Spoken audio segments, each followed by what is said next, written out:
प्रणाम। मुझे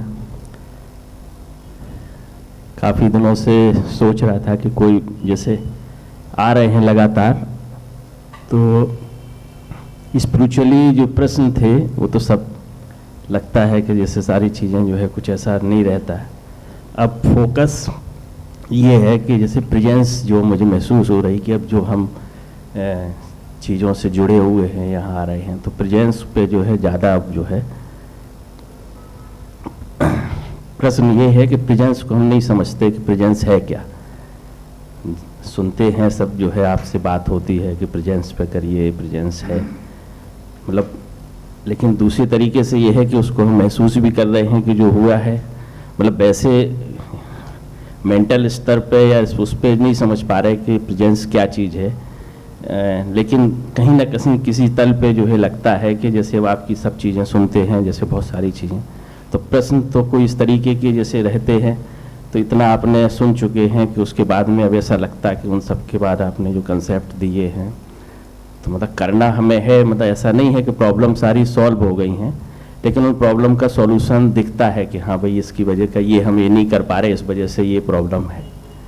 तो वो अब सुनने में मतलब जैसे होता है ना कि सुनते हैं, लेकिन सुनते सुनते जो है ऐसा लगता कि नहीं भी सुन रहे हैं, सिर्फ जो है एक अलग टाइप का एक जैसे प्रेजेंस का ही, जैसे हम घर पे भी अपने सुनते हैं तो वहाँ तो आप नहीं रहते, वहाँ तो आपका जैसे वीडियो लगा लेते, सुन लेते, लेकिन वहाँ भी हम देखते कि जो सुनना हो रहा है वो सुनना नहीं घट रहा है, कुछ अलग चीज़ हो रही है। ये थोड़ा सा वैसा महसूस किया। तो आप ये पूछते हैं कि व्हाट इज़ प्रेजेंस, प्रेजेंस क्या है? तो एज ए डेफिनेशन कहा जाए, presence is the heightened state of awareness. जो उपस्थिति है वो सजगता की एक बड़ी उच्च अवस्था है, इंटेंस। और उदाहरण से ऐसा समझें कि जंगल में कभी जा रहे हों और अचानक शेर सामने आ जाए, तो जो हमारा रोआ रोआ जागेगा और पूरी ज़िंदगी का एहसास होगा, वही प्रेजेंस होती। या सड़क से चले जा रहे हो, अचानक कोई हमारी कनपटी पे बंदूक रख दे या पिस्तौल रख दे और फिर हमको लगे कि अब गोली चलने वाली है, और फिर जो हमको अवेयरनेस का एहसास होता है पूरा, वही प्रेजेंस होती है। जब सोने के लिए कोई मौका नहीं बचता, इतनी अलर्टनेस, इतनी इंटेंस चीज़ पैदा हो जाती है, तो वो उसमें जो टेस्ट होता है, इसीलिए अक्सर क्या होता है, उस डेंजर से निकलने के बाद लोग बहुत थ्रिल्ड भी होते हैं, बहुत मज़ा आता है। उस खतरे में जाकर जो अचानक उनके अंदर वो चीज़ आती है, तो इसीलिए आप देखिए आधुनिक वक्त में और पहले के वक्त में भी वही चीज़ थी। पहले के वक्त में थोड़ा वो ज़्यादा अमानवीय था कि लोग राजाओं या सब ऐसे दिखे कि शेर से लड़ाई हो रही है, कहीं सांड से लड़ाई हो रही है, तो कहीं भैंसे से लड़ाई हो रही है, इस तरह के होते ना खेल। तो उन खेल में ये अभी भी दिखे जो बुल फाइटिंग और ये सब होते हैं, ये कई जगह अपने देश में भी होता है, स्पेन में होता है ये। तो वो सब क्यों करते हैं लोग, सोचा जाए, केवल अपनी लाइफ को, प्रेजेंस को फील करने के लिए। उस मोमेंट में उनको लगता है सब अलर्ट हो गया, रोया रोया जाग गया। अब सोफिस्टिकेटेड में हम लोगों ने गेम्स उनके बना लिए, बंगी जंपी हुई या स्कूबा डाइविंग हुई, या और भी डेंजरस पैराशूट से कूदना, फ्री जंपिंग, या बहुत सारे नाम मुझको उतने नहीं पता हैं, लेकिन तमाम तरह के ऐसे गेम्स हैं जिसमें आप एकदम डेंजर में होते हैं, लाइफ खतरे में आपकी है, और आप पूछे उसमें क्या अच्छा लगता है। उससे बाहर आने के बाद इंसान को जो थ्रिल महसूस होता है वो प्रेजेंस का है। लाइफ उतनी देर के लिए एक्टिव हो जाती है, पूरी आँख कान खुल जाते हैं। या अभी आप घर लौटें और आपकी पत्नी कहें कि बस हो गया पूरा, अब फाइनल हम जा रहे हैं छोड़ के, तो उस समय एकदम जो झटके से आपके अंदर सारी अवेयरनेस लौटेगी और फील होगा कि कितने साल बिताए और कैसी ज़िंदगी रही। तो वो प्रेजेंस होती है, वो जो टेस्ट। और फिर वो कहेंगे नहीं नहीं जा रहे हैं, फिर जो कूल रिलैक्सेशन लगता है, तो वो जो बीच में एहसास होता है ना दोनों के बीच में, वो प्रेजेंस है। एकदम से अवेयरनेस बढ़ जाती है पूरी, हर तरफ से हाइटेंड स्टेट ऑफ अवेयरनेस। ये तो लगता है कि जैसे कि हम महसूस तो कर रहे हैं, ऐसा नहीं है कि महसूस नहीं कर रहे हैं, या तो वही जो है समझने, ऐसा नहीं है कि उसका टेस्ट जैसे होता है ना, टेस्ट हम ले रहे हैं। अच्छा लग रहा है, सब चीज़ें लग रही हैं, आ रहे जैसे मिलते हैं, सब चीज़ें हैं, वही चीज़ है ना। वैसे जो है माइंड के तल पे नहीं समझ में आता क्या चीज़ अच्छी लग रही है, क्या है, बस ये चीज़। माइंड के तल पे समझना ही नहीं प्रेजेंस को होता है। प्रेजेंस को तो बस केवल हमको एक्सपीरियंशियल प्लेन पर ही उसको महसूस होता है। बहुत सोफिस्टिकेटेड ढंग से कई एग्जाम्पल जैसे बताए, और जो मैं बार बार बोलता हूँ, अगर आप जीवन को इस ढंग से जीने की फिलॉसफी बना लें कि ये क्षण आखिरी क्षण हो सकता है, ये मुलाकात आखिरी हो सकती है, ये रात आखिरी हो सकती है, तो हम एकदम से लाइफ के सोर्स से कनेक्ट होते हैं, प्रेजेंस इंक्रीज हो जाती है, हमारा सारा जो सेंसेस हैं ओपन हो जाता है। आप यहाँ आए, आप रोज़ आते हैं चले जाते हैं, रोज़ आते हैं चले जाते हैं, लगता है रूटीन ही है, आ जाएंगे। लेकिन अब जब आप एंटर करें उसका दरवाज़ा खोलकर, आपको लगे कि पता नहीं कल आना होगा कि नहीं होगा। उस साइड से भी इस साइड से भी, दोनों साइड से, कल अनंतश्री मिलेंगे नहीं मिलेंगे, आज तो सब सिस्टम फंक्शन कर रहा है, कल क्या होगा, तो आप पूरी तरह अलर्ट होते हैं। आप उस मोमेंट को इतनी डेप्थ से फील करते हैं कि वो कैजुअल नहीं रह जाता, वो कैजुअल जो उसमें होता है वो ख़त्म हो जाता है। सारी जो फोर्सेस हैं वो पूरी एक्टिवेट हो जाती हैं, लाइफ अपने जिसको कहते हैं ना पूरे फुल फ्लो में होती है।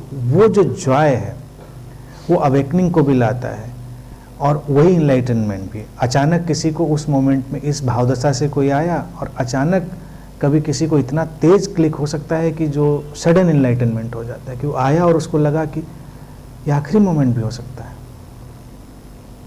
तो जाग जाएगा वो, बहुत तेज़ी से उस पर धक्का लगेगा। और ये हम एटीट्यूड ही बना लें।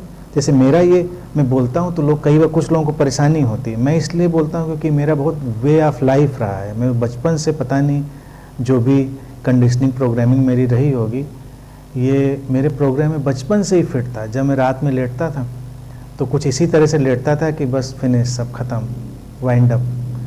अब मतलब कुछ ऐसा नहीं था कि कल देखेंगे, अब कल हुई सुबह तो देखेंगे, नहीं हुई तो हु केयर्स। तो इस अंदाज में, तो इसीलिए कभी मुझे नींद की प्रॉब्लम नहीं थी, सोने में कोई प्रॉब्लम नहीं। जिसमें ख़त्म ही हो रहा तो सोने की प्रॉब्लम किसको है? यानी कि जब सोने की प्रॉब्लम तो तब हो जब कल की चिंता हो कि कल अब बचेगा तो क्या करेंगे, कल ऑफिस होगा, ये होगा, जग जाएंगे तो ऑफिस जाएंगे, नहीं जाएंगे, यानी जिसको जो प्रॉब्लम है, ऑफिस, दुकान, मकान, जो भी है। तो मेरी लाइफ स्टाइल में ये था, आज की तारीख में भी है। यानी कि उस मोमेंट में सब वाइंड अप होता है टोटल। तो माइंड इतनी रिलैक्सेशन में होता है कि आप इमेजिन नहीं कर सकते इतनी इंटेंसिटी में। तो मुझको इससे बेहतर वे ऑफ लाइफ नहीं लगता अवेयरनेस बढ़ाने का, कि हम हर मोमेंट को ऐसे लें, हर मुलाकात को ऐसे लें। तो हम किसी भी चीज़ को हल्के में नहीं ले पाएंगे, हम किसी चीज़ को टेकन फॉर ग्रांटेड में नहीं ले पाएंगे। हम जिससे भी मिल रहे हैं, हमारे लव्ड वन, कोई भी, प्रेशस है वो मोमेंट, इतना प्रेशस है कि दोबारा नहीं हो सकता। ये कौन जानता है, अभी इधर से आप मुड़ेंगे और वो मोमेंट ख़त्म, फिनिश्ड। तो उस समय जो अवेयरनेस की स्टेज आप देखें, और ये अगर बनी रहे और ज़्यादा मात्रा में बनी रहे तो लाइफ की क्वालिटी कितनी बड़ी होगी। वही स्टेट ऑफ एनलाइटनमेंट। अनंतश्री, इसी की कंटिन्यूटी में मैं बात कर रहा हूँ जो विवेक जी ने पूछा अभी। दरअसल होता क्या है, उस स्टेज में आप क्या बोल रहे हैं वो माइंड पिकअप नहीं करता है, तो आदमी सोचता है पता नहीं क्या निकल गया, तो वो दोबारा से फिर उसको या तो वीडियो दोबारा से रिप्ले करेगा, और उसको लगेगा कि जैसे कुछ, यानी कि माइंड जो इसमें इतना कंफ्यूज होता है कि उसे लगता है कि वो कुछ छूट गया, छोटा भले ही ना, लेकिन वो ऐसा महसूस होता है।